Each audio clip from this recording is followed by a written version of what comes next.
মধ্যরাতে দরজায় আঁচড় শুনে ঘুম ভেঙে যায় যুবকের। তিনি দরজা খুলে হুট করে না বেরিয়ে দরজা হালকা ফাঁক করে দেখেন জ্বলন্ত দুটি চোখ তার দিকে তাকিয়ে আছে।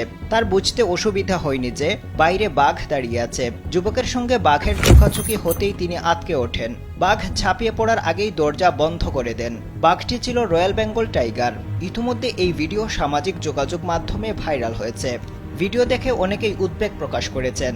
নেটিজেনরা বলছেন দরজায় নক করলে হুট করে দরজা খুলে বাইরে বের হওয়া একদমই ঠিক না।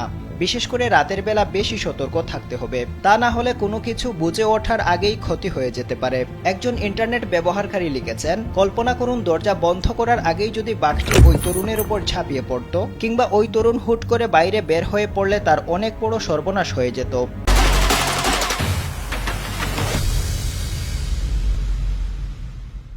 রয়্যাল বেঙ্গল টাইগার বাংলাদেশের সুন্দরবন এলাকায় দেখতে পাওয়া যায়। কয়েক দশক আগে বাংলাদেশের প্রায় সব অঞ্চলেই রয়্যাল বেঙ্গল টাইগারের বিচরণ ছিল। বর্তমানে সারা বিশ্বে ৩,০০০-এরও বেশি রয়্যাল বেঙ্গল টাইগার আছে। এর মধ্যে অর্ধেকেরও বেশি বাঘ ভারতীয় উপমহাদেশে রয়েছে।